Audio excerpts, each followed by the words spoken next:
Hello, everyone, and welcome to episode 4 of the Life in the Movies podcast with Ryan and Jacob. I am one of your co-hosts. My name is Ryan Cam. On today's episode, we're going to be a bit nostalgic today. We're going to take the format and put it to the side for now and going to be talking about memories. Memories from Boomerang, from Cartoon Network, and discussion of old cartoons, and it's going to be so much fun. I can't wait. But first and foremost, I got to introduce my man, my co-host, Jacob Martin. Jacob, good chilly afternoon to you, sir. Yes, it's been a chilly afternoon here in Virginia. We're getting snow over in my area, and it's keeps snowing and snowing and snowing, which works for me because I was already off on Sundays the day we're recording this video anyways, but I normally don't enjoy going out as much in the snow anymore as I was as a kid. I loved sleigh riding as a kid, but now I just like staying indoors, chilling, watching movies, and all that fun stuff. Yeah, I live in Florida, so we don't get snow. As a matter of fact, winter is my favorite day of the year over here.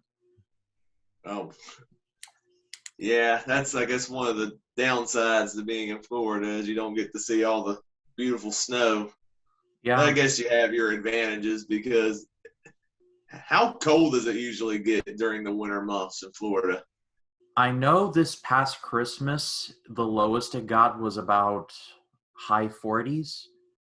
That was about as low as it got, but then it hovered around like mid 50s, low 60s as like a median. So it was so I keep telling everyone we get like a blizzard's fart around here, and then the rest of the time it's business as usual. Yeah, which it's weird. This season in Virginia, like this is the second snow that I've had this year. The first snow we got after we had a string of like 60, 70 degree weather. And the snow surprisingly stuck to the ground for a day or two. And this is the second time we've had snow, but the temperature's gotten colder since our first snowstorm. So we might have this snow for a few more days or so because it's been colder the past few days. Well, hopefully the snow's not too bad. I mean, I just recently watched Krampus for the first time, and oh boy. Oh, no, we're not Krampus bad. I don't think anyone in my house has been naughty. Yeah, that is like, because I can't think of snow now and think like, wow, someone must have been really bad if like the snow is this bad, like you can barely see in front of you. Yeah, that snowstorm was pretty intense. Like you could hardly see what was going on outside. Yeah, well, let's get into some life stuff. So, Jacob, you got anything going on in your life? Good, bad, in the middle? I mean, it's been really great on my end. We forgot to bring this up in last week's episode, but I just hit a big milestone on my main channel and just hit 500 subscribers, which is pretty awesome considering I've been on the YouTube game, I think, for about 3 years now.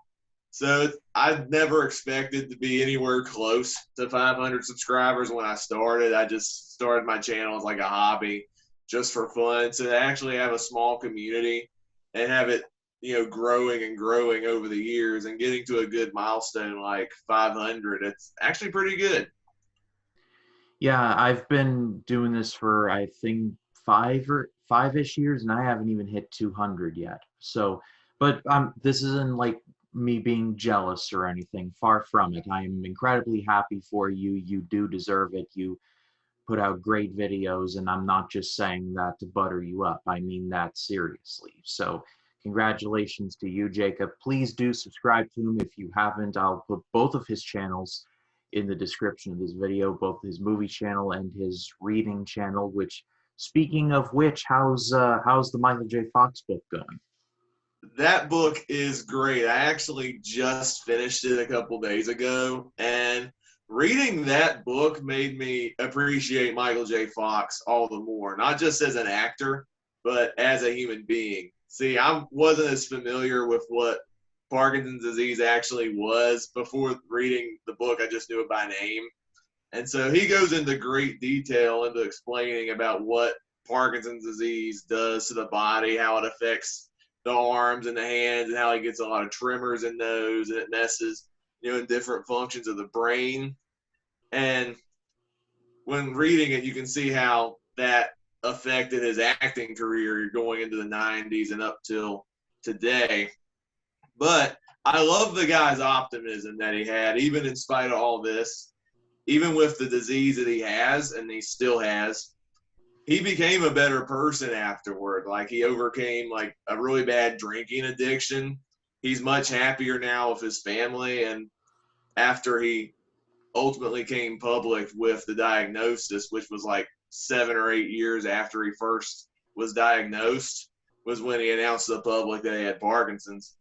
Of course, he founded like the Michael J. Fox Parkinson's Foundation, which has helped provide research for Parkinson's and help finding cures and helping other people with the disease. So I appreciate Michael J. Fox all the more after reading Lucky Man. The book is also great as it brings up like behind the scenes stuff of various movies and shows that he's been a part of, Back to the Future, Family Ties, and so many other remarkable movies and shows that he was a part of.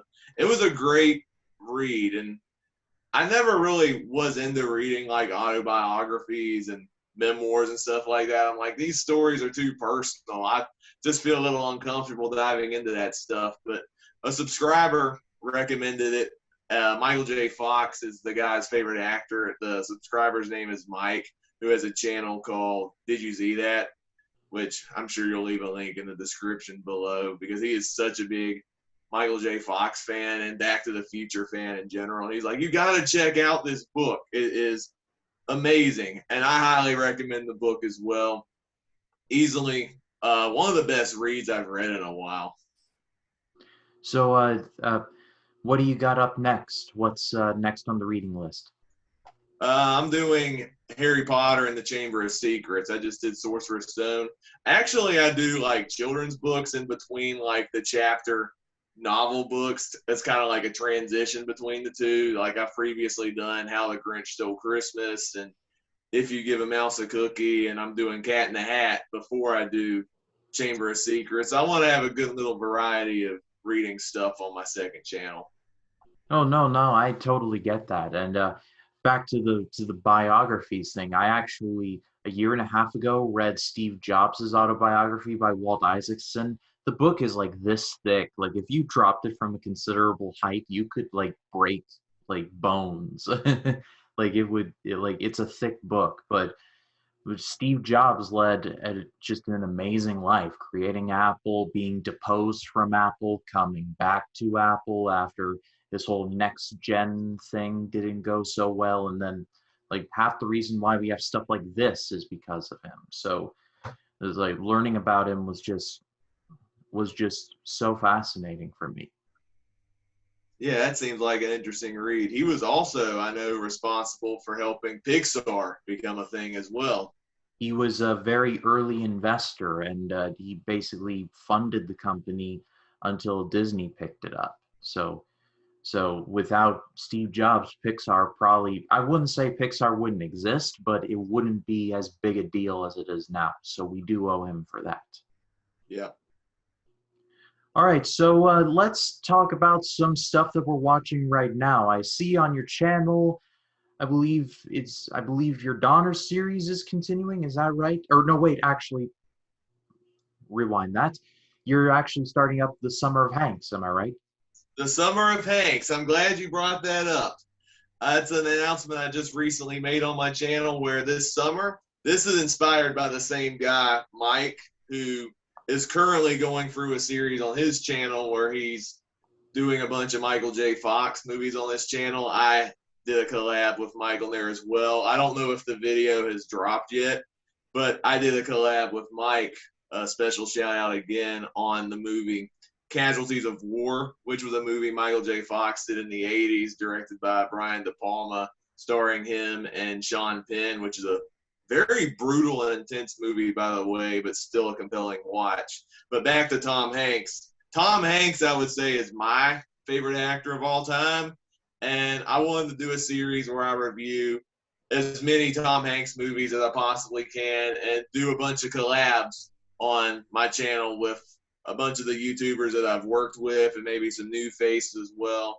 Where we just review a bunch of movies starring my favorite actor. I think it'll be a great time. I plan on starting the series in May and working my way through the summer months, probably up till September, early September, to review as many Tom Hanks movies as possible. And Ryan, I definitely invite you to be a part of the series as well. Hopefully, we can find a movie to check out for this summer of Hanks.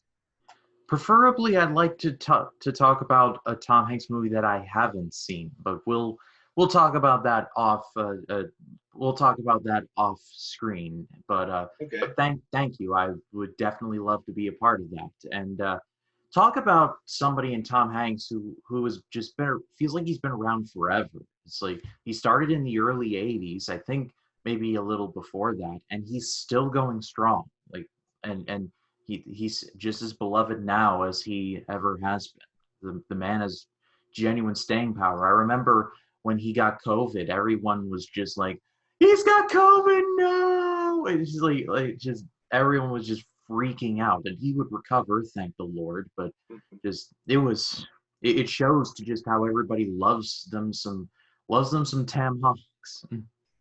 And not only that, but like the trajectory of his career has changed so much since he first started. Like he did his first big movie, Splash, in the early '80s, and he mainly did comedy movies in his early years. And then, of course, he did Big, and then he started doing dramas like Philadelphia and Forrest Gump, and started winning some Oscars. And now he's seen as more of a Oscar caliber dramatic actor. And then he's done voice work like Woody in Toy Story, and he's just done so many incredible roles ever since then. He just seems like such an honest, relatable, down to earth guy that you just can't help but love everything that Tom Hanks does, whether on screen or off. Yeah, and going back to your channel, I noticed that I was watching a video that you did on Open Season 3. I had no idea. I had no idea that there was more than one Open Season movie. I'm going through all of Sony Pictures Animation's movies on my channel, and I decided to tackle some of the direct-to-video ones as well. See, when they first came out, I only saw the first one and Open Season 2. The first Open Season, which I really liked as a kid, it doesn't hold up as well for me now, but it's still a decent enough animated movie. I have a little bit of nostalgia to it. I never liked Open Season 2 even when it came out, so revisiting it was pretty rough.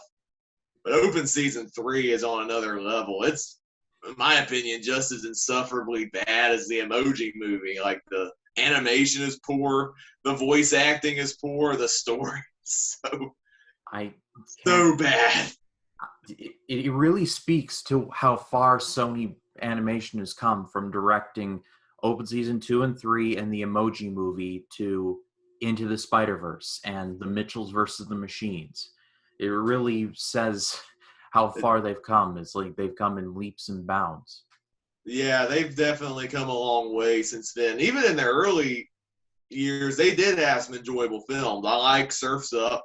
I love Cloudy with a Chance of Meatballs. I just revisited that. And then they did some collabs with Aardman, like Art for Christmas, which is a great movie. Yeah. And I like the Hotel Transylvania films. So it's great to see that they have the right talent and they can make good movies. They just need the right talent and they need the right scripts and directors. And they'll have some great movies on their hands. And we've seen that recently, like you said, with Spider-Verse and the Mitchells versus the Machines. I am greatly excited to see where Sony's going to go in coming years, because I think if Sony keeps improving their A game, they'll be on the same level as Disney and Pixar. Well, they've got Across the Spider-Verse on their docket, Across the Spider-Verse Part 1 on their docket a little later this year, which is looking fantastic. I mean, just the introduction of Spider-Man 2099, I'm like, okay, you've got my attention. Yeah, I am so excited to see more adventures into the animated Spider-Verse. And the fact that the sequel is going to be 2 parts, that tells you they got something big cooking up their sleeves. Yeah, for real. I just curious to see on the animated side what they're going to bring out. But then also you got Doctor Strange and the Multiverse of Madness, which I've been reading Now, these are rumors. I should say they're rumors, but the rumors are it's going to have a pretty high body count, and it's going to break the Endgame record for how many Marvel characters are on screen at one time. So we're definitely getting some multiverse stuff. And yeah, we'll see what happens. Rumors are rumors. I definitely yeah, agree, but you intrigue me when it says high body count plus Sam Raimi. That's gonna yeah. be insane. Sam Raimi is definitely not someone with clean hands in the in the regard of like body count wise. Yeah, like I'll never forget watching Spider-Man 2 for the first time, and we got that scene where like Doc Ock's arms just go berserk and it starts killing off all those surgeons in the operating room. Like that's straight up out of Evil Dead right there. That is definitely an Evil Dead one. And in Spider-Man 1, where it's the climactic Spider-Man and Green Goblin fight, and Spider-Man gets his butt kicked. Like, he gets straight up punched in the face. His mask is all ripped to shreds, and Green Goblin's, like, looming over him like, I offered you my friendship, and you spat in my face. Like, oh. Like, when I was watching this, I was 5 years old when I was watching that, and I was just like, help. Help. Yeah, I bet for a 5-year-old that is pretty intense stuff. Yeah, I love the movie still to this day. It's one of my first theater going experiences, and wow, what a one to start off on. That's a great one. I think one of the first movies I remember seeing, I think around that age, I think was How the Grinch Stole Christmas with Jim Carrey as the Grinch. I don't remember this incident, but my mom tells me this every Christmas. Like, we went to the theater, we saw the Grinch apparently in I think the Dollar Theater, and the Grinch, that makeup apparently scared me so much that I refused to look at the screen. But that was like 5-year-old me. Just trying to get into movies. Thankfully, time has changed since then. Even though I'm not the biggest fan of that live action Grinch movie, the makeup work is fantastic. If it scared 5-year-old me, then I think it did its job and how good the makeup was. Yeah, but even then, Jim Carrey as the Grinch is hard work, at least for me. Yeah, I can definitely see why it doesn't work for some people. Like Jim Carrey's antics can be a bit too much, especially as the Grinch. But I don't know. I've come around to really appreciate what he did in the role. Like, he really commits himself to the role. Like, even if you look at the behind the scenes stuff, like, he thought the makeup process was torture. And because they had to put like hours and hours of all that makeup on him, and he could hardly breathe wearing that Grinch makeup. So the fact that he still commits to the role, even with all the personal setbacks, is pretty awesome to see unfold. Yeah, that's a fun fact. That's kind of why Boris Karloff left being Frankenstein after the third Frankenstein movie, Son of Frankenstein, because he was sick of it. He was in under pounds of makeup. He had to wear these like block looking shoes. He just couldn't take it anymore. And even though he is Frankenstein to me, always has, always will be, I can't fault him for that. Yeah, you can only do so much before it gets very tiring on you. Yeah, absolutely. So, Yep. anything else? Yep, I got a couple other ones to share. I revisited Superman 3 for the first time in like Condolences. 10, 12 years. That's one of my upcoming Superhero Saturdays videos. See, I came in thinking I was going to hate this movie because I'm not a big fan of the theatrical cut of Superman 2. I wasn't a fan of the reshoots that Richard Lester brought to Superman 2, conflicting with Richard Donner's vision. That's why my Superman 2 will always be the Richard Donner cut. So this is Richard Lester making a Superman movie on his own. And I remember it was reliant heavily on a lot of slapstick. And Richard Pryor seemed to have hijacked a good chunk of the movie. Like, it's Superman 3, but Richard Pryor seemed like the main character for a good chunk of the movie. So rewatching it, I'm like, oh, I'm in for a rough patch, aren't I?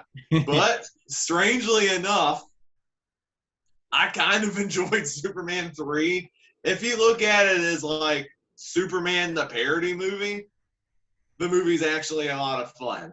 Like, even though the movie's a lot sillier, Christopher Reeve is still invested in the character, which I greatly respect that. There's even one sequence in the film that honestly blows me away that it's in the Richard Lester slapstick comedy Superman movie. Like, there's this whole stretch where this altered kryptonite turns Superman evil for several parts of the movie. And there's like this whole psychological sequence set in a junkyard where evil Superman and then Clark Kent battle it out over the mind of Superman pretty much. And it sounds silly on paper, but Christopher Reeve's acting is so fantastic that you buy the sequence, and then you mix that up, and then the John Williams score plays out in the end after the final victory. And it's just as good as some of the Donner sequences of the Superman movies. Now, Superman 3 is a mess for sure. Like, Richard Pryor, his shtick is very hit and miss for me. Like, he does hijack the movie, yes. He is a little goofy and over the top. But some aspects kind of got a little charm out of me. I didn't mind Richard Pryor in this movie. There's like this over-the-top villain played by Robert Vaughn, which I've heard criticisms. He's like the discount Lex Luthor. But he acted more like a James Bond villain to me. Like, there's literally a scene where you see like his evil skyscraper lair, and he has like this giant ski slope on top of the lair. It's so over the top. And then we got to get to the finale. The finale literally is Superman taking on a supercomputer, and the villains are controlling these missiles, and they're watching everything. Superman dodging the missiles, and they're controlling the missiles, and we see like Atari video game graphics that they're watching, and they're controlling the missiles.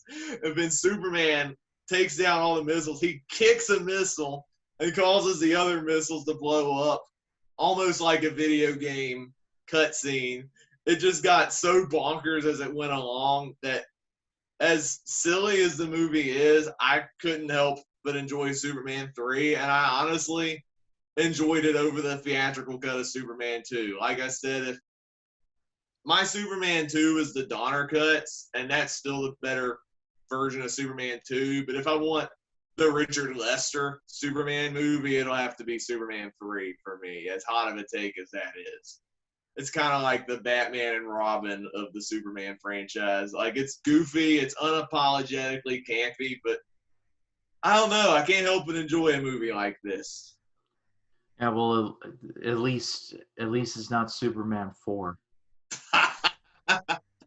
Yeah, I'll be diving into that one real soon. I'm kind of dreading that one. Like, it's been ages since I've seen it, but I remember like it was rough, like the visual effects and some of the story threads, like with Nuclear Man and all that. Like, there's some camp that's great, and then there's others that just like, come on, what are you doing? With his fingernails like that and everything. Oh no. They're fighting on the moon, and there's literally a scene where if you're looking just right, you can actually see one of the dark curtains. So like close the set, and there's like a curtain to simulate it's in space. You know it if you see it, but it's like, yeah, that's a curtain. Yeah, that movie. I know that movie was cheap as well, because I think Canon, the studio responsible for a lot of those cheesy low budget 80s movies, picked up Superman 4, and the budget was cut in half, which doesn't work when you have a Superman movie with Christopher Reeve. You need to have a lot more pizzazz than that. Yeah, Canon, and to the best of my knowledge, this was like Canon's last movie before they went bankrupt. Yeah, the movie did so bad. I definitely can see why. Ones I watched, revisited Rushmore from Wes Anderson, which was a great watch. I love me some Wes Anderson movies, and Rushmore was Wes Anderson's breakout film, released in 1998, starring Jason Schwartzman and Bill Murray. Bill Murray is really excellent in Rushmore. He's like this depressed guy who hates himself, he hates his family, he hates his life. And then he sees this teacher at the prep school, Rushmore, and he has a crush on her, even though he's married and has kids of his own. And he's also competing against Max, a 15-year-old boy played by Jason Schwartzman, who also has a crush on the teacher. So, as weird as the story gets, like you got Wes Anderson, you got like his quirks, you got his charm, you got the quirky dialogue and all the Wes Andersonisms, and even though the story is kind of semi-uncomfortable because of the whole teacher-student relationship thing, I still enjoy this movie for what it is, and the performances are great. I love like the back and forth dialogue. The soundtrack slaps. It's one of my favorite soundtracks in a Wes Anderson film. It's all around a great movie if you haven't seen it. Yeah, Wes Anderson is one of those that I've only seen. I've only seen Fantastic Mr. Fox, Moonrise Kingdom, and The French Dispatch, which was out late last year. And I like all three of those, but I have not seen any of his early work, and I really do have to get on top of that because I've heard. I do highly recommend Rushmore. Is definitely one of his best early films, and another one that I've seen that I'll be diving into real soon on my channel is The Life Aquatic with Steve Zissou, which also stars Bill Murray. Yeah, that's what I was thinking of, ones that I definitely need to go out of my way to see. And yeah, Fantastic Mr. Fox and Moonrise Kingdom are great films as well. I missed The French Dispatch in theaters, and I can't wait to check that one out. Another good ones I recommend checking as well are Grand Budapest Hotel and his other stop motion movie, Isle of Dogs, which is just as good, if not better, than Fantastic Mr. Fox. And then after that, I revisited Pacific Rim for my series of Guillermo del Toro reviews. That movie is a blast. It was the first Guillermo del Toro film I ever watched when it came out in 2013. And I've gone on and appreciated the movie more and more as the years have gone on, especially in the wake of all the various monster kaiju films that I've seen.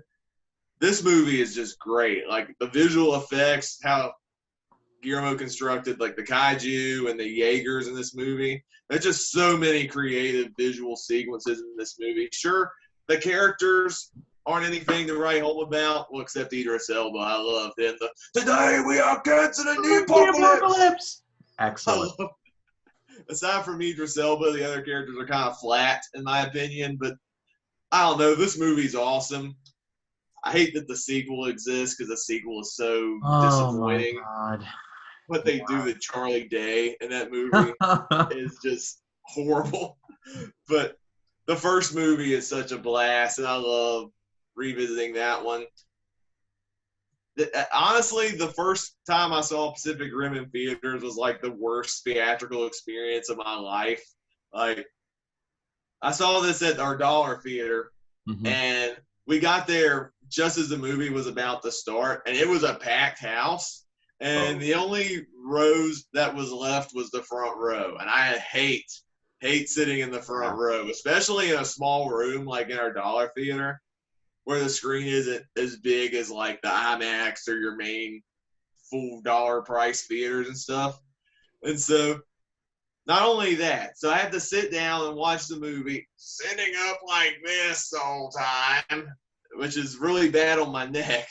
And then on top of that, it was a hot summer day. The AC broke, so I was scorching hot in there. And on top of that, like the projector broke during the commercials, and so they had to spend a good 30 minutes or so getting that fixed. And so by the time the projector was fixed and the movie finally started, I was scorching hot. It felt like I was dehydrating. And then my neck was ache for a couple days. And I've never had a theatrical experience as bad as the time I first saw Pacific Rim. Thankfully, all the times I've seen it since at home, it's been great fun. Yeah, I remember I used to work at my local movie theater. It's 5 minutes from my house. I worked there for about 3.5 years. On my first week is when Suicide Squad from 2016 was coming out. And it was in one of our bigger theaters, and the AC broke in there. So my manager was like, if someone goes in to see Suicide Squad, tell them that the AC is broke. And if they want to see it at another time in our other theater, in one of our other theaters, they can do so. Because it was in like 2 or 3 theaters, if my memory serves me right. And so And so I was like, all right, and oh, by the way, the AC is out in Theater 14, and would you like to see it at another time? And normally they'd be like, no, no, it's cool. But then there are other times they'd be like, how did that happen? And like, sir, I'm just messenger, please. don't don't shoot the messenger and all that. But so yeah, they a like an AC runs out in the theater, that's a no go for me. And then definitely even worse when you're sitting in the front row and you're up there looking like that. Like I remember my dad and I we went to see Chaos Walking, that Tom Holland Daisy Ridley movie, which I thought was okay, but everyone absolutely despised. And it was like not in the exact front row, but like the row behind it.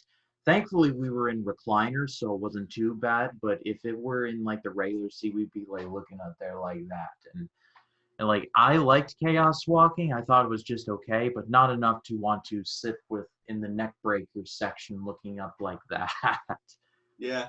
I had another experience where I went to an IMAX theater one time with my family and we saw The Rise of Skywalker opening weekend. And because tickets were sold out there, we had not the front row, but close to the front row were the only seats we could find.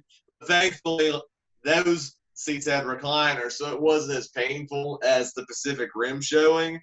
And considering people hate that movie, a lot of people don't care for this trilogy in general, and I've always been a sequel trilogy apologist. I enjoyed myself in the IMAX theater, and when the movie was over, it got a standing O at our IMAX screening. So clearly, there are people who do like that movie, in spite of what film Twitter has to say. Yeah, I famously had it as my least favorite movie of 2019, but I added with the caveat of if you like it, I do understand why. That's why I like Force Awakens, and I'm not a big fan of Last Jedi or Rise of Skywalker, but I've always added the caveat: if you like it, that is fine, because Yeah. it's turned into a political issue, and I just want to like walk myself into traffic anytime Star Wars is brought up, and even like the most innocent of contexts. Thankfully, Mandalorian season 2 and Book of Boba Fett are there, so I can talk about it with a sense of pride of like this is cool. But for a while, it was just like, oh God, please change the subject, please. Yeah, yeah, the toxicity of Star Wars is like so ridiculous, and it really annoyed me seeing like everyone just jump at each other just because they had different opinions, and then like disrespect each other and say you're a horrible person just because you like The Last Jedi or Rise of Skywalker, and it was just so annoying after a while. And thankfully that didn't hurt my enjoyment of the movie. I was just like, man, people, you need to calm down here. Yeah, absolutely. And then the last movie I'd like to share, I revisited for a series of collabs I've been doing on my channel. I revisited Harry Potter and the Deathly Hallows Part 1. I previously had done the other Harry Potter films before my Christmas break, and now I'm on the last two Harry Potter movies. And I love the last two Harry Potter movies. I remember it was like a big event when it came out back in 2010, 2011. It was pretty much like the original, like Infinity War and Endgame before the MCU had their big monumental blockbuster movies. I just remember people were so hyped to see the final chapter of Harry Potter and his battle with Lord Voldemort, and I was just so excited to see the final conclusion. And part one, I know some people are like, it's too slow. It could be kind of boring at times, but it's the great character build up Yeah. of the conclusion. I love it, puts Harry, Ron, and Hermione to the test. They're out on their own. They have to find these Horcruxes. They're away from Hogwarts. They don't have Dumbledore anymore, and their friendship is at a boiling point because they have to do the things that Dumbledore has instructed them to do, and they don't have the mentorship or the guidance. They're on their own, And it could get pretty intense and stressful when you're young adults trying to figure out what to do in this situation. And the acting is incredible from these three. It's great seeing them grow up and, you know, lead on, you know, after their time at Hogwarts. And like the action sequences are relentless in this movie. Voldemort's at his most evil. There's just so much to love in Deathly Hallows. I'll be diving into part 2 next weekend, which, oh man, I can't wait. That's like the end game of the Harry Potter franchise. But I definitely stressed that Deathly Hallows Part 1 is definitely like the Infinity War. Also, I have to say, what happens to Dobby, man? That's like the saddest thing to ever happen in a Potter film. Yeah, I was actually going to say, part 1 definitely has some of the darkest moments of the Harry Potter series. For example, there's the one where it's like Harry knows what's about to happen, and like it tells the Dursleys, you got to get out of here, and so they do. Ron, he's part of a magic family, so they're all in this together. But Hermione, we all forget Hermione has 2 Muggle parents, and so they have no idea what's happening. And the scene where she basically wipes their memories of their daughter, bro, I was like, I got a little choked up because she's basically she's crossing the Rubicon and burning the bridge behind her. It's really subtle, but it's great stuff all at the same time. Yeah, that was a powerful sequence. The opening gives me goosebumps every time. It's so heartbreaking as well, with Hermione erasing her parents' memories and erasing that family history. And she kind of subtly implies that later in the movie that she might not be able to reverse the memory. There's a scene where she's like, they don't even remember me. They don't even remember all the good memories and stuff like that. I'm like, can you not reverse the spell? It's that permanent? I'm like, man, that is a tough thing to do.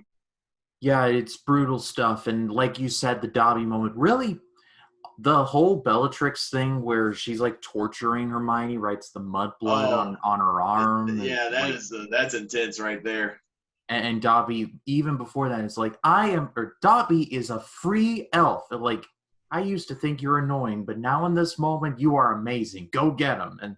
And then it's literally like, he's dead. And Harry's just like, help him! Help him! I'm like, I don't think I am prepared for this. And I thought Dumbledore's death was intense, but man, Dobby gets me. Yeah, it's brutal stuff. It is brutal stuff. And anyway, that's all the movies I have. All right, well, here's a couple that I've been watching. First of all, I'm continuing my 1981 series. I recently watched a movie called Body Heat, which was directed by Lawrence Kasdan, who I'm sure a lot of you know wrote The Empire Strikes Back and Raiders of the Lost Ark.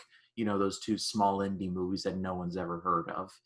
And the movie starred William Hurt, and he is this small-time lawyer who encounters a woman, and they fall in love, and they have a pretty spicy affair, and she convinces him to kill her rich husband so that they can take the money and ride off into the sunset together. I've read in reviews that this movie is very much a tip of the cap to like noir films of the 50s and 60s. Now that I've actually seen Double Indemnity, I said to myself, this is kind of like Double Indemnity, but the movie's actually is actually pretty good. William Hurt is good in the movie. I like how everyone in the movie is sweating, and I was thinking to myself, this must be Florida, and he's wearing a Florida State University shirt. I'm like, definitely Florida. So it's a compelling mystery, and the ending is genuinely shocking. So if you all haven't checked out Body Heat, I do recommend checking that out as well. Yeah, that one does sound interesting. I will have to add that to my list. Yeah, and then I've been continuing with Book of Boba Fett for the review series. I've watched Chapter 3, and I think I'm standing alone on this one, but I actually liked Chapter 3. It's my favorite chapter of the series so far. And people have been like, these scooter gang, this isn't Star Wars. And like, that's a very loose definition if you're really thinking about it. It's just, it makes no sense. I got a kick out of it, and it's looking like they're really leaning in towards the war between. I don't know how much you've seen, Jacob. I don't know if Yeah, I saw the episode too. Okay. I forgot to bring it up. So the Pikes and the Hutts, the Hutts were leaving. Come on now, they're coming back. And the Tuscans, I don't think the Tuscans are all the way dead. I think they're going to be coming back. It's going to be like a 5 or 6 way battle in the middle of the Dune Sea, and I am here for all of it. Yeah, I enjoyed the episode as well, but I definitely thought it was my least favorite of the 3. Like, I liked where it was going. I liked the whole battle that they're teasing up between Boba Fett and the other characters, like you mentioned.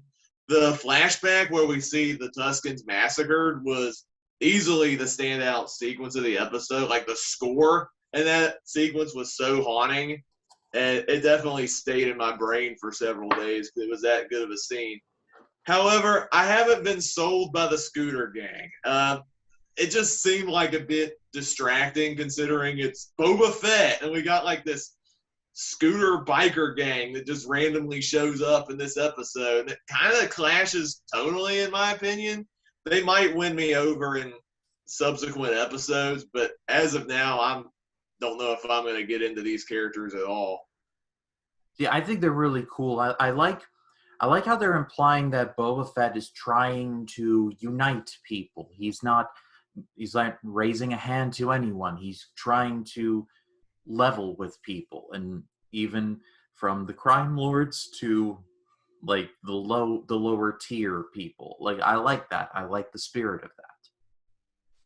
Yeah, I definitely get where the show's going and Boba Fett is a character, but just with these characters, I'm not really feeling the execution of it just yet.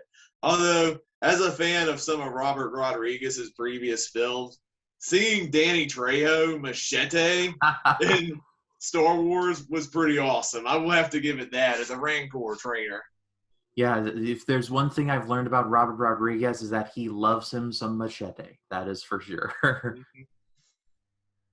And then upcoming, as far as what I'm watching upcoming, I'm going to be watching Fargo for the first time from the Coen brothers. I'm really looking forward to that. I've heard nothing but great things about it, so I'm looking forward to diving in.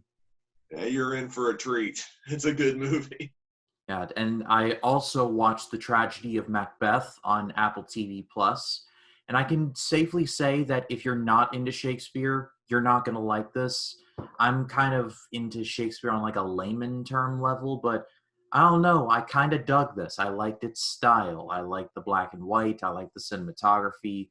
I can't hate any movie with Denzel Washington and Frances McDormand in it. It's like you got 2 of the best actors working today as a husband and a wife. I mean, give Joel Cohen credit. He knows how to pick his actors. That's for sure.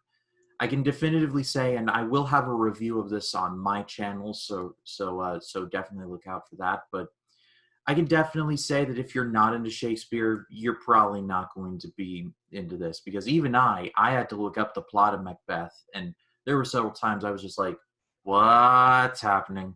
But I think if you follow the emotional tether of Lord Macbeth is told by these witches he's going to be a king. He tries to take fate into his own hands, and he pays miserably for it, then I think you'll be fine.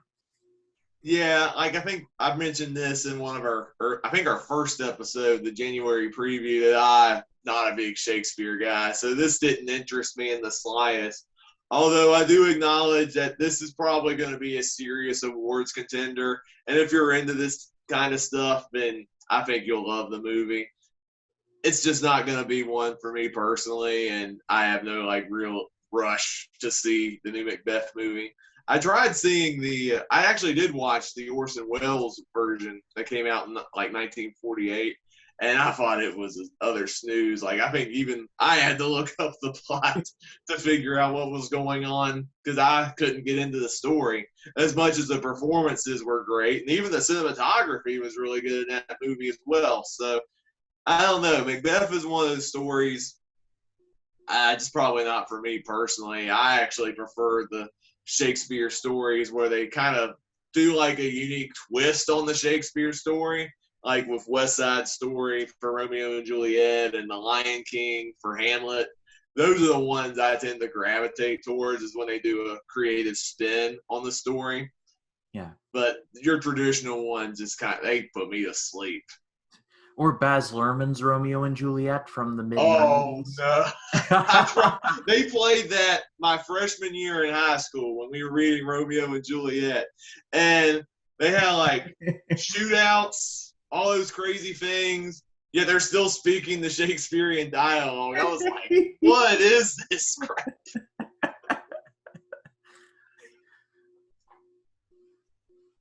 Quarrel, sir? No, sir. Bang. I serve just as good a house as you. No, better. Yes, better. While they're shooting each other with their sword 9mm. I don't know what Baz Luhrmann was thinking there. I give him credit for Moulin Rouge, though. That movie I absolutely love, but I don't know what he was thinking on that Romeo and Juliet version. Well, one last thing before we move on to some Boomerang stuff is I'm not sure about Tragedy of Macbeth being an awards contender. I mean, the SAG Awards just happened, and they gave a nomination to Jared Leto for House of Gucci. So I am not sure how accurate their predictions are going to be. I have a feeling this is going to be like 2018, where I'm just going to have to like mute all mentions of the Oscars on my socials, because every time someone just brings up a take on the Oscars, I just feel so much stress because it's like if Mitchell's versus the Machines and House of Gucci gets nominated and Mitchell's and the Machines does not, I think Oscar Twitter will explode. Like I think it will. Yeah. Yeah, and I've never been one that cared for the Oscars anyway, so I just see all this as a bunch of white noise. Like, they make some of the weirdest predictions between them and the Golden Globes to where I just can't really take them seriously. So we'll just see how it goes.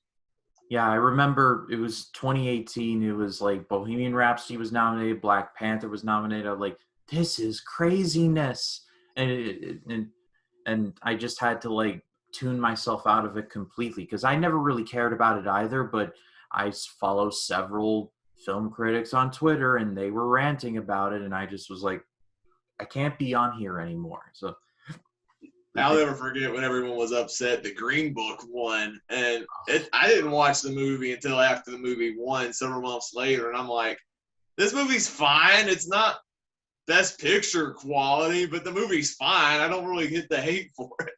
It almost feels like Peter Farrelly was like, what can I do to win Best Picture? And he had like a ticking off like a checklist, and that's what he did. And if that was the case, it ended up working for him. Yeah. Oh, yeah. Anyway, I'll never forget, like, the last time I paid attention to the Golden Globes, I think the last time I took them seriously, or when I stopped taking them seriously, like, I'll never forget when The Martian won Best Comedy at the Golden Globes. Yeah, I remember that. Like, oh yeah, that laugh riot about a man being stuck on Mars. I mean, yeah, there are funny elements in the movie, but it's not like a full-blown comedy. Like, there's a lot of serious elements in it. Like, he's stranded on Mars. He's thinking about his mortality, on whether he can survive or not. There are some, like, serious moments in there. But no, the Golden Globes thought it was the funniest movie of the year. Great job, Hollywood Foreign Press Association. You is smart. But let's move on to some Boomerang memories. Now, there we go. I believe it was in the last episode, Jacob. I don't know where we went with it, but somehow Boomerang ended up coming into the conversation, and you and I were talking about Johnny Quest. I think that was what brought it up. That's the one, and you couldn't stop thinking about it. I couldn't stop thinking about it. I got to give you credit. This was your idea to bring this up, and I was like, yeah, I'm always down to talk about some Boomerang from Cartoon Network. So let's just kind of free flow about that, shall we? And I think think the first show I ever watched on there was probably Scooby Doo. Where Are You? I'm a big Scooby Doo fan. Uh, I I was really kind of weirded out with the whole Scoob movie that people were going like, this is it. This is going to be the one that wipes out theaters. It never did, but it was just it was just interesting because it felt like a bunch of references just for 90 minutes, and it's a shame because the Scooby Doo Where Are You series, the original one, is so much fun, and I, and it terrified me in certain occasions. I don't know, Jacob. What do you think? The movie you're talking about, the live action one, right? With the 2002. No, no, that was with Matthew Lillard and Freddie Prinze. You're talking about the new Scoob movie, the animated one. That strange movie where they tried doing like the shared universes and crossover. Yeah, that one was weird, and it kind of missed the mark on Scooby Doo entirely, in my opinion. Yeah, the original Scooby Doo is a fantastic series. In fact, I'd say of all the Hanna-Barbera cartoons we'll probably be talking about in this podcast, I think Scooby Doo's my actual favorite of the cartoons. Like, there's something about the charm of these characters, them solving all these mysteries. Like, all the characters are very likable and endearing. And even though I guess some of the mysteries, I guess for us now, can be a bit predictable and on the nose, they are great mysteries for kids, man. Like, I got into these mysteries as a kid. I probably wouldn't be into the whole genre if it wasn't for Scooby Doo. So it's definitely a formative experience, I guess, to get into a certain taste of movies. And also that theme song slaps. Oh, that theme is so good. Both versions, because there was an earlier version with more of like a basic haunted house, and then later on there was like a remixed version, and that was a little more bold. And I love them both. Yeah, both versions of the song are great, and even some of the other Scooby-Doo cartoons that have come in since. There have been so many good variations of Scooby-Doo over the years. Like, there was the new Scooby-Doo movies, which had the characters team up with various guest stars each and every episode. Like, there was one episode where they team up with Don Knotts, and there's like this really weird episode where they team up with Batman and Robin, as weird as that is, but hey, it kind of works in its own cheesy sort of way. And then there was the pup named Scooby Doo in the 80s, which admittedly, I didn't watch too much of that, but the few times I did, it was a decent enough version. And then What's New Scooby Doo? That was my childhood. They did air some of those episodes on Boomerang as well. And that brought like Scooby Doo into like, I guess, a more modern generation where they had modern technology and cell phones and computers and stuff like that, but it didn't take away from the quality or the formula of the show. And those mysteries I thought were really good as well. And another catchy theme song in there as well. That what this Scooby Doo, but coming after you, but gonna solve our mystery. That was great. And then what's your opinion on Scrappy Doo? I never understood. I never liked him. Oh, really? He always got on my nerves. I'm like, why does this character even exist? I will say I didn't mind the live action film where they kind of made Scrappy the villain of the movie. That actually was kind of genius considering he's such a hated character. But in the cartoons, I'm just like, no, this is just bottom of the barrel garbage. You know, those movies get a lot of hate, and in some cases I do understand. But I gotta give them credit. In terms of live action, I think they got the casting pretty well down. I could definitely see like Freddie Prinze Jr. as Fred. I could see Sarah Michelle Gellar as Daphne, Linda Cardellini, who's still going in the MCU as Thelma. Matthew Lillard as Scooby, or not Scooby, as Shaggy. That was like that. Whoever cast him deserved a raise because I thought that was the best casting for sure. Very well done. Then he ended up being the voice of Shaggy in some of the more recent Scooby-Doo cartoons because he was received so well. So, yeah, they did something right, the creatives of that movie.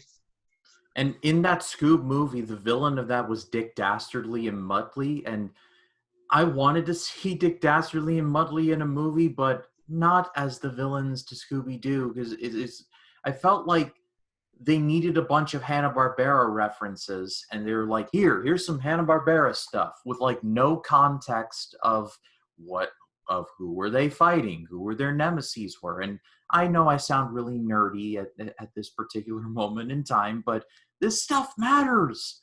It's like am I the only one around here who gives a crap about the rules?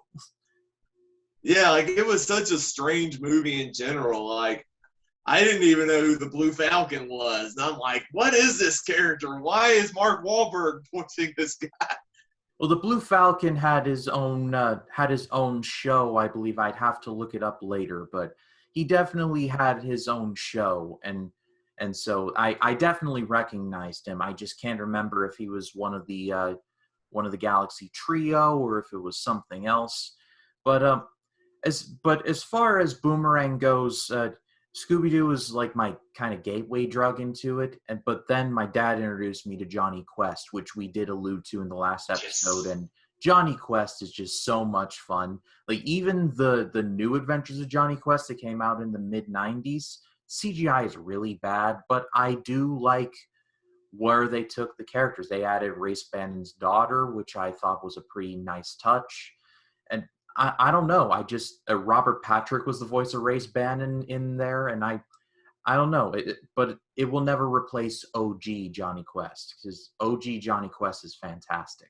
Yeah, the original Johnny Quest is really awesome. And the action is surprisingly intense too. And this is a cartoon that came out in the 60s. Like they went hardcore on some of the violence in that series. And I think at the time it had a complaint from some parents groups because they complained that the show was too violent. And that kind of caused Hanna-Barbera to tone down some of their content going forward, which is why Scooby Doo was the direct result of the Johnny Quest backlash and some other shows that came out afterwards. Yeah, But Johnny Quest is such an awesome show. I love the characters. I love the adventures that they go on. Like I said, the action is intense. It baffles me that we never got a Johnny Quest movie. Like Scooby Doo's had several movies. The Flintstones has had several movies. There were those bizarre WWE crossovers, but never Johnny Quest. yeah, That's right for a animated or live action movie. I think you could do one in either medium, and I think it'd be great if you have the right people involved. yeah. I remember in one of the like first Johnny Quest episode, it was the one of the Sargasso Sea with the dudes, the dude that wanted to shoot the rocket heading to the moon out of the sky.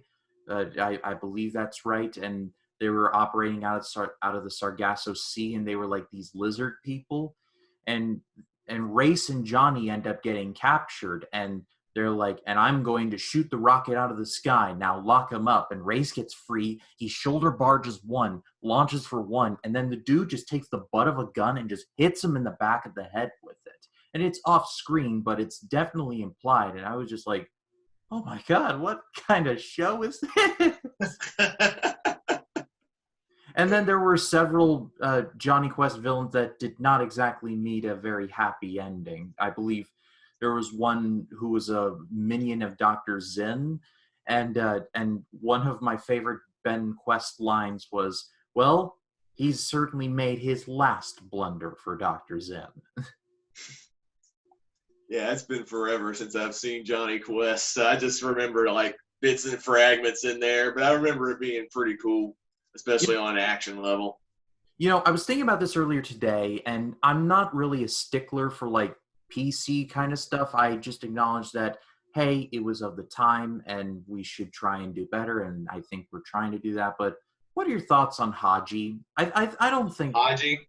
I don't think he's Oh too yeah, much of a, the Middle Eastern Indian guy. Yeah. I don't think He he's never bothered me as a kid. In fact, as a kid, I wouldn't have paid attention to any of that stuff. I would have just assumed, oh, he's just a character from a different country, just interacting with the main character. I assume if you made the movie today, I think you'd have to be a little respectful with the culture and stuff like that. Definitely cast an actor within that culture to make it, relevant and accessible and diverse and stuff like that. I think you can still keep the character in today's standards. I never really saw a problem with the character at all, even as a kid. So I don't even know if the character has any controversy or not, because I haven't seen the show in I don't know how many years at this point. Yeah, I'm not sure either. It just, in this world we're living in where everyone's perma offended about everything, it just feels like one of those things where somebody should have brought up something about it at some time. But I thought Haji was treated with a great amount of respect. But that's just me. Maybe I'm just missing some kind of subtext or something. But it's funny you mentioned the Flintstones, because the Flintstones is pretty important. It was, I believe, one of the first, if not the first, animation show to go to prime time, and so I think it was the first. Oh, it was the first. Oh, I think it might have been. It was that or something else that didn't do as well. But I think the Flintstones was the first really successful one. If people always say, like, oh, it's just the honeymooners, but in the prehistoric age, like, it's still good. So what's the problem with that? I've always enjoyed the Flintstones personally. That and the Jetsons.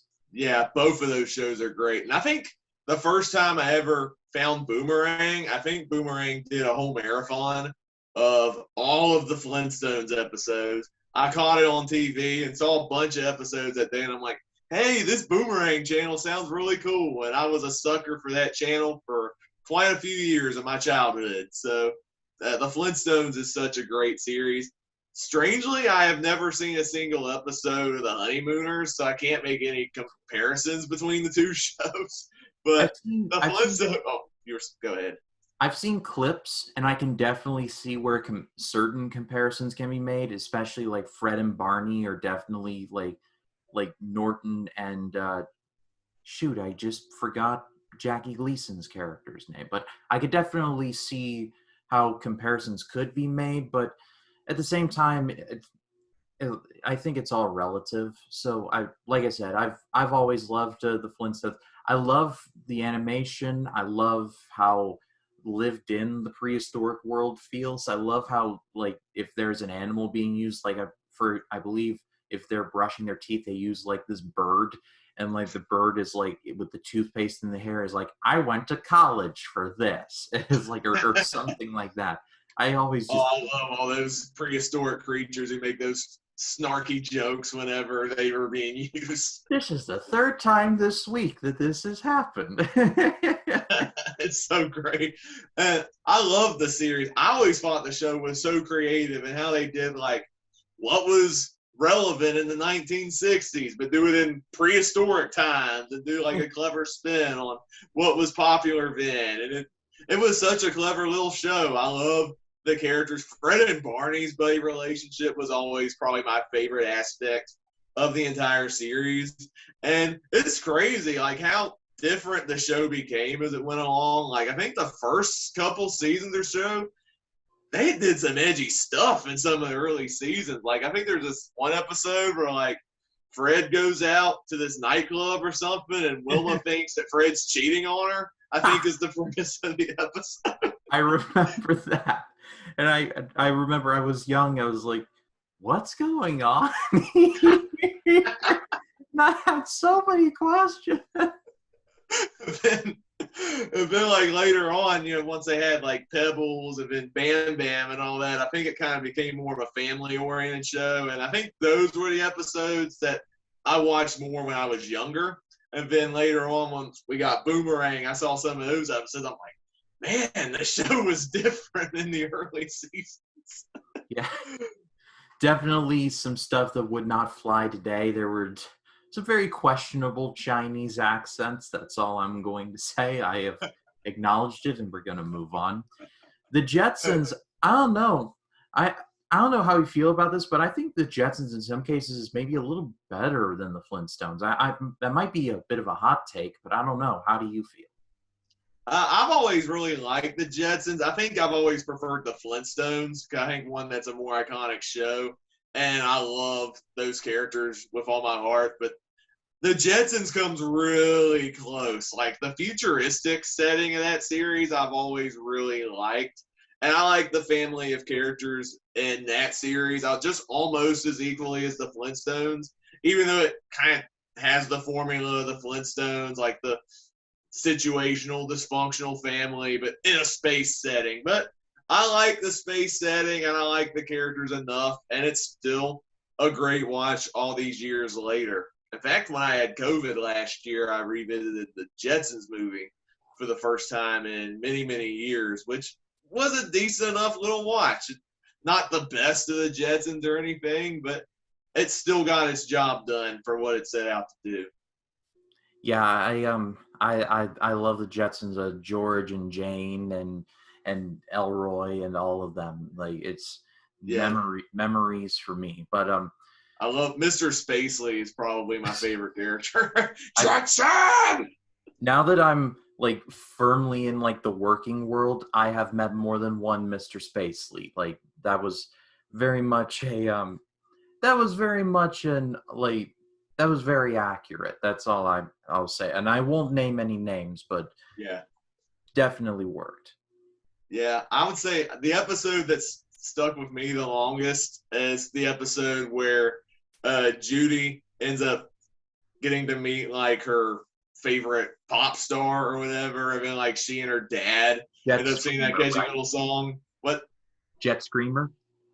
Yeah, I think that's the one. And then that song, the evil ooh that means I love you. that episode is so great. And that song is still amazing. It's like, who heard the word? And that crazy word. E-pop-ope means I love you. It's great stuff. That's so good. And Hanna-Barbera like secretly had some pretty brilliant songs in some of their cartoons. Like even the Flintstones had the Twitch, which is an absolute earworm. Obviously, they were spoofing Chubby Checkers, the Twist, but man, that is a great take on the dance craze that was popular at that time. Yeah, I remember I would watch Boomerang every morning before school, and one of the cartoons that they would play regularly without fail is Captain Planet and the Planeteers. I don't know if you've ever seen that, but I never watched full episodes of that. Like I would remember seeing bits and pieces of it, and I would always catch the end, and I would just like, he's just preaching an environmental message, and I was just like, this is too much for young me to comprehend. Yeah, I remember. I just remember it being overly preachy, and it just kind of took me out of it. And I never really gravitated toward Captain Planet. I can't remember if there was an episode about like Captain Planet trying to explain like STDs to like high schoolers, and Wow. And my 8-year-old mind was like, what is going on here? Yeah, I remember years and years ago, I don't know if you watch Doug Walker, the Nostalgia Critic, he did a video on Captain Planet, and he brought up that one of the episodes dealt with AIDS, and I was like, whoa! That's the one I'm talking about. I was like, what? How did that happen? Like, especially, like, I know the 80s were a bit of a renegade time, but how did that fly? I have to know. Oh, man, the 80s got away with some crazy stuff as far as cartoons go. Like, if they tried exploring that today, people would try to cancel that show. For real. But, well, I guess let's move into some deeper cuts. How do you feel about Yogi Bear? Love it. Yeah, I love that show too. I'm smarter than the average bear. Hey, boo-boo, let's go get ourselves a picnic basket. And can we just say how terrible the Yogi Bear movie is? Like, look at I never saw it. Really don't. It's like, look at how I remember I saw the trailer and I was like, no. Like, Dan Aykroyd, you need to sell vodka. That's what you need to do now. Oh, but this show is great. Like, I know again, it's like some of these other cartoons. Like, it had a simple formula. Yogi Bear wants his picnic basket at all costs.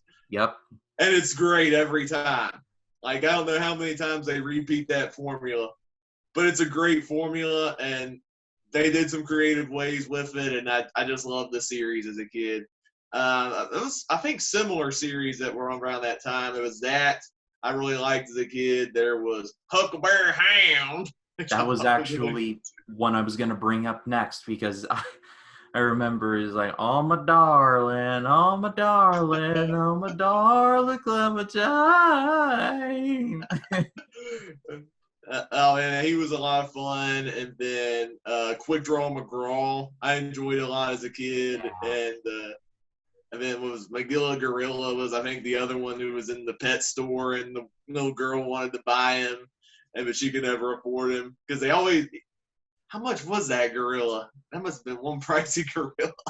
For real. I remember there was one transition because actually that's going to parlay into my next point, but the transitions on Boomerang, like between like ad breaks, or I believe ad breaks until later years, it was commercial free, but like the transition between like, say, the cartoons and into like what we call the ad breaks, it was so well done. Like they had used like these old figurines and like wind up toys, and it was done so incredibly well. And oftentimes they would do this like mini short, I guess if we're gonna call it, where it would start out with one of those like little looking box things, and you peer your eye through it, and one of the things that they would show was this kind of rap song for like Magilla Gorilla. It's like, we got a gorilla Yeah, for sale, Magilla. I remember that. For sale.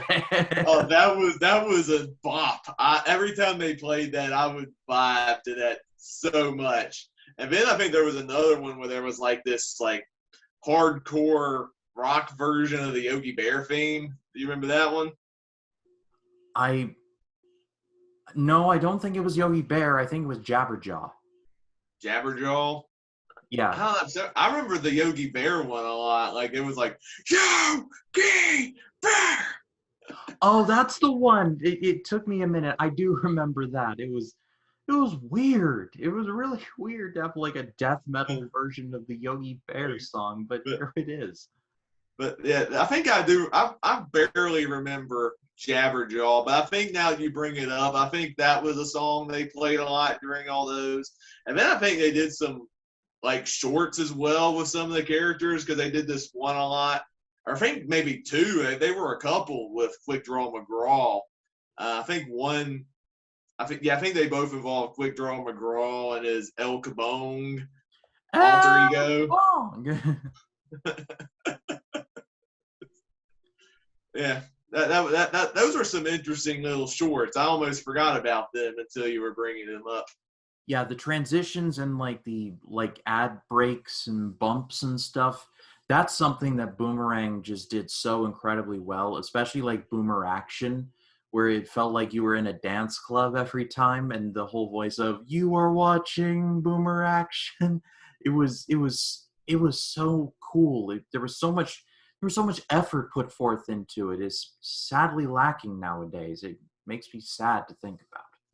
Yeah, those figurines and those transitions when advertising the shows, they were all just beautiful to look at. And I remember as a kid, I'm like, someone had a lot of creativity in promoting these cartoons, and I just couldn't help but love it, even though they played the same ones over and over again. I'm like, this is really cool. Yeah, it kind of felt the same. Like thinking about it, it felt like kind of like the same ones over and over again, but at the same time, you didn't care because they were so much fun. Like the regular ones where it was just the general transitions, or if it was Boomer Action, or if it was like the Boomerang Theater ones. I don't know if you remember Boomerang Theater, but they had like a hot dog one and a popcorn one, and they would like crisscross each other, and the announcer Yeah, I would do be remember like, that. "You are watching Boomerang Theater." I mean, I think they also had the Boomerang along where they did like sing-alongs of some of the theme Yeah. songs, and some of them were really good. That was, I think, the one they always did was the Banana Splits one. I don't even think I watched a single episode of that show, but I knew that theme song after a while. That you couldn't get that song out of my head anytime soon at that age. Yeah, but Boomerang was responsible for introducing me to things like Popeye, which, I mean, Popeye's classic, like Yeah. Popeye, Bluto, olive oil. I even though I saw the 1980 movie from Robert Altman, of all people, like, and it was good. It and Robin Williams, God bless him, he was like perfect casting as Popeye. Like he nailed it, like like that kind Yeah. of stuff. Like the original cartoons are just epic. Like when he finally gets the spinach and he's like da da da da da da da da da da, and like his muscles just like expand to like this big, and he's like, "All right, Bluto, you're mine," and he just like wipes the floor with him. It's just so much fun. It really is. Yeah, it's been forever since I've seen those Popeye cartoons, but they were really great as well. And that live action movie is such a bizarre, weird movie, especially considering who directed it. But Robin Williams was amazing as Popeye, and it is worth watching just to see Robin Williams in that role. They did the casting down great on that movie with him, and then Shelley Duvall as Olive Oil, who was really great in that movie as well. Yeah, and Boomerang also introduced me to the Smurfs and the Snorks, which I'm not sure if you're familiar with either one of those. Yeah, I definitely watched the Smurfs a lot as a kid. I think I remember bits and pieces of the Snorks, but I didn't gravitate on them as I was with the Smurfs. I really enjoyed the colorful world of the Smurfs and all those characters, and it was a really cool, like, fantastical series that Hanna-Barbera did in the 80s. It's a shame there has not been a great Smurfs movie, though. Like, the live action film is garbage where Both they of had the Smurfs in New them. York. I never saw number two, but I'm sure it's just as bad. Mm-hmm. And I tolerated Smurfs: The Lost Village, the animated film that came out years later. It was a step in the right direction, but it definitely wasn't like mind-blowingly great or anything like that. And it's sad because there's so much ingredients you could do with the Smurfs, and they just haven't really cracked the code just yet. Yeah, it also introduced me to the Wacky Races and the Perils of Penelope Pitstop, and I never understood how like dumb Penelope Pitstop was. Oh my gosh, she was the worst. Legit, the person who was trying to kidnap her was literally under her nose, and she never caught on. She never suspected that like her bodyguard is the bad guy the whole time. I'm like, come on now. Like, he has the same voice. He doesn't have like a disguised voice. How could you be that dumb? And then there's the Wacky Races, which I just love. Like Dick, like Yes. dastardly, always trying to find a way to win and always coming in last. Like even there's one episode where it's looking like he almost wins, and even the announcer's like, "Well, I guess Dick Dastardly won with number 5 second and number 2 third." And like, wait a minute, we're going back to the tapes, and then you literally see Dick Dastardly like stretching like the nose of his car, and the announcer's like, I am to understand that Dick Dastardly has been disqualified for stretching a point. It was like, like I remember that one. Oh man, that is such a great show. Like, that's some of the best, I think, slapstick comedy that was in some of those cartoons. Like, they went all out, not just with each character and how different each of them are, but they went all out with just how funny that series was and just how creative those races were. That one was such a blast to watch as a kid. Yeah, like you had the professor with his car, and he would come up with all these crazy things. You had Peter Perfect, who would always get into a wreck in every single race, and I just love his insults to be like, "Oh, for sure, I just got this car washed and polished," and or he'd be like, "Oh, fiddlesticks," but he would always be there for Penelope. He'd be like, "Thank you, Mr. Perfect. You're welcome, my dear." It'd be like, why don't the two of you just like get it on? Like, Yeah. here you want to, just go ahead. There was That's such a great show. There was the lumberjack. I can't think of his name. It was like Rufus Roughcut. That's his name. I loved him. I love the gangsters, the anthill mob. Oh yeah. Every time I see them, I'm like, well, clearly William Hanna and Joseph Barbera are fans of the Maltese Falcon. and And I love like whenever they're behind is like, all right, you lugs on the double. Like, oh boss, but our feet hurt. You heard me. And they literally drop down and they skitter their little feet up to the front row. It's like great. Yeah, that's such a great show. Dick Dastardly was always my favorite character though, because he was the most memorable. He and Muttley, because he always tried to upstage all the other characters, and he always backfires in the end. And Muttley has that silly little. I can't do it justice. It's no one can. It's like that laugh is iconic. Yeah, it was. It definitely some stuff that if you look at it through a scientific lens, it makes no sense. But it's just it serves the purpose of comedy, which is even better. There's this one, I believe, like the bridge is out in like a certain place, and it's like, oh, they'll never get across. Most of the cars get across, and then it's like, and then Dick Dastardly looks and he's like, it can't be, and like he falls through the thing. Like, Yeah, I remember that. Clearly, this world has it out for Dick. There's like no physics in this world. That's the original Fast and Furious before they went into space. I'm surprised they never did a race in space in that cartoon. And yet somehow the Wacky Races is more logical. Yeah. Did you ever see they did another spin-off series with Dick Dastardly where he and Muttley and they're like these fighter pilots or something. Did you see that one? Dick Dastardly and his flying machines. I love that show. With the dude who had like no hands and he just like it was in his sleeves, and there was like the guy, I can't think of his name, but he's like really short and he had like glasses and he was coming up with these harebrained ideas that never worked. Yeah, that one was really good too. I think that one was better than the Penelope Pit Stop one, because the Penelope Pit Stop one, as fun as that was, I could never get over how stupid Penelope was. And so it was more of a frustration on that one. But the Dick Dastardly one, because I love that character, just seeing him have his own show, getting in these slapsticky antics with these other characters, trying to take down a pigeon. I mean, it's comedy gold. Yeah, it really is. And they would always somehow find a way to run into each other. Yeah. Like, Muttley, help, I'll give you a gold medal. And he's like, medal? And he's like, runs down and like helps him. Oh, man. You're like diving deep into my childhood with this podcast. Yeah. How about Top Cat? Do you ever see that? Yeah, I watched a little bit of that. I didn't gravitate toward it as much as some of the other ones, but I do remember Top Cat as a kid.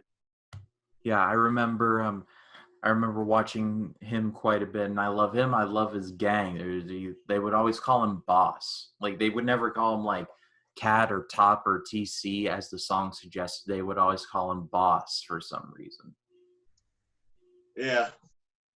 Other cartoons I loved. I think I might have watched them a little bit on Cartoon Network before I made the transition into Boomerang, but Boomerang was what confirmed my love for like the Looney Tunes and Tom and Jerry, as they would play those cartoons a lot.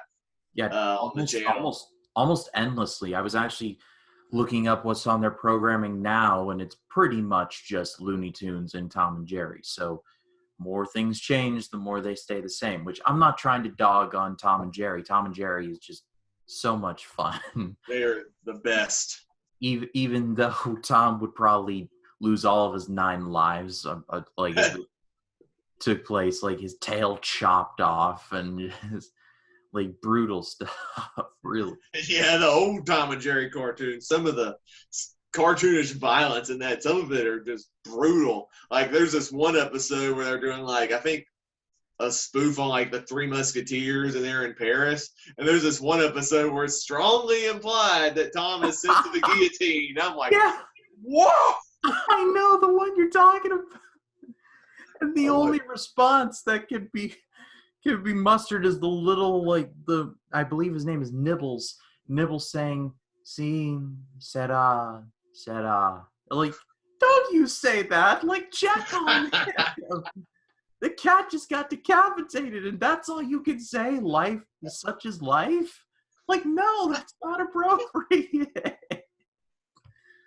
Oh, my God. And then I remember there was one there was one episode where Tom gets like 1,000 ways to trap a mouse or something, and they Oh, all, the book. yeah, The the book. Oh, that's one of my favorites. I mean, there's a rule where, okay, a mouse is always in trouble when you get cornered. And he goes up to Tom and he gets punched so drastically and he goes, "Don't oh, you believe it?" oh my god, it's so random. Even back then, I was like, why is this so random? I almost have to think it was like a writer's room joke. Be like, hey fellas, I have an idea for this. And it'd be like, oh, that'll never work. Put it in anyway. It's the funniest gag in the whole episode. No, you believe. And they brought it back on more than one occasion. I know that for certain. Because I think it was like it was like one where the house explodes and there were two cats there and they both just kind of look at each other and they look to the camera and they do the "don't you." And even Jerry does it one time, which is incredibly surreal. Oh my word. Oh, this is so much fun. But I guess I would be remiss if I said that Boomerang has definitely suffered a dip in quality over the years. They rebranded. All their stuff is pretty much on a streaming service now, and the mainline channel on regular cable is just kind of a backlog of old Cartoon Network shows, which I don't have a problem with on paper. There's some like the original Ben 10 or like Adventure Time or something like that, which that's all well and good, but I mean, wow, just I don't know. I can't be the only one who just feels like it's like a lot of effort just like kind of got put to the side. Yeah, like I didn't have as much nostalgia for a lot of the Cartoon Network shows. Aside from Boomerang, I was mainly a Disney Channel kid. So I mainly watched a lot of Disney Channel cartoons growing up. So I didn't watch a lot of the Cartoon Network stuff. So I don't know if I have any real issue with these cartoons. If you love them, you love them. But man, like the dip in quality from Boomerang has gone drastically. I remember, I think might have been 2014 or 15 when I wanted to be nostalgic, watch some old cartoons when they still had the Flintstones and Scooby Doo still on there. And even when they ditched the transitions that we all loved as a kid, and with some random weird animation and this like scratchy voice, like "You're watching Boomerang," and I'm like, that is the day Boomerang died in my brain. Yeah, even on YouTube, there's a video of where the last original transition ends and the first new one begins, and I can't watch it because it's genuinely heartbreaking, because it feels like it's just like that's it. And Boomerang was started out just because Ted Turner bought too many cartoons. Let's get it out of the way. Boomerang was created to just store all the stuff that he bought, but it opened the doors to a new generation of like some of the greatest cartoons ever made, and we wouldn't have stuff like Pixar and Disney, and Disney was still doing their thing, but television animation would not be where it is without Hanna-Barbera and without Boomerang, which would come later. And there's a part of me that really wants the original stuff to come back, but I have a feeling that it's probably not going to, which is just very, very sad. Yeah, I definitely feel that same sentiment. I don't think the old school Boomerang's coming back, but the cartoons live on, and I think that's the most important thing at the end of the day. Like, there's still a generation of kids that'll watch these cartoons, love them as much as we do, and I think they'll continue to go on and become beloved classics, just like when we watched them when we were younger. Yeah, and a lot of these cartoons that we mentioned are still available if you look, like I'm winking, in the right places. Mm-hmm. That's true. Um, I gotta mention one more cartoon before we go because, but when I messaged you this, I'm like, this popped in my head randomly when I was working this past week. Besides Yogi Bear, did you ever watch Josie and the Pussycats? Oh yeah, I remember. I remember there was like very skimpy outfits. Like, uh, I just remember as a kid, I was like, a part of me, I would tell people like, I don't like this show. It's too girly. But then I'd go around and secretly like the show because of how attractive they were. yeah, absolutely. And that theme song, that's another one that just slaps as well. Josie and the Pussycats. Yeah, so and talk about something that would just scream for like a movie today. And I think that was kind of like that and like the Cheetah Girls, like the Disney live action. I'm not sure if you're familiar with them. I didn't watch the Cheetah Girls as a kid. My sister actually, I don't think she watched the show, but she had like this CD of random like radio Disney tunes, and there were some Cheetah Girl songs on them, and she would play that Cheetah Girl song nonstop to the point where it drove me bananas. I think the song was like, "I just want to be like Cinderella, go rusty." And I'm like, make it stop. Like we had a birthday party somewhere, and she would play that song on repeat, and I was like, "Come on, there are much better songs in that CD that are worth listening to more." Like, do you remember that song in Holes? You know, you got to go get those holes. That was on that CD, and I'm like, that song is the jam. Cheetah Girls, no. Yeah, oh man. Well, Jacob, this was so much fun. We got to circle back to Boomerang one of these days because I feel like we've only scratched the surface on like we could go even more obscure if we really wanted to. But let's circle back to it at a later date. Yeah, good call. And that's all for Life in the Movies, episode 4. I hope you guys got a kick out of this. If you're a Boomerang fan, well, I hope that we recommended some old cartoons to check out. And if you are, then tell us some Boomerang memories in the comments. I'd love to read those. And Jacob, where can people find you? Well, you can find me on Letterboxd, Twitter, and Facebook. And you can also check out my YouTube channel. I just crossed 500 subscribers on my main channel. Thank you to all those who have subscribed over there. I mainly do movie reviews, TV reviews, ranking videos, and other fun stuff on that channel. On my main channel, I think coming this week, I'll have reviews of movies like Harry Potter and the Deathly Hallows Part 1, Superman 3, a Disney movie called McFarlane USA. I'll do a video on Pacific Rim and several others. And then you can also check out my second channel, Storytime with Jacob. I've just wrapped up my read and review of Michael J. Fox's Lucky Man. I'll be diving into The Cat in the Hat and also Harry Potter and the Chamber of Secrets real shortly. Some exciting content coming your way, and I'm excited to see what happens in 2022. Yeah, all of his information will be in the description below. I highly recommend you check that out. And then as far as this channel, if you liked what you've seen here, please be sure to leave a like and also hit the subscribe button. Got new videos coming out every week. By the time this comes out, my first reaction to Fargo will be dropping, and I'll be doing newer releases for Redeeming Love, or reviews for the new releases. I know how to speak.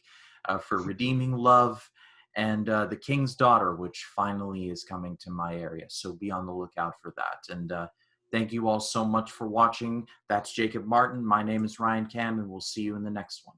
Take care.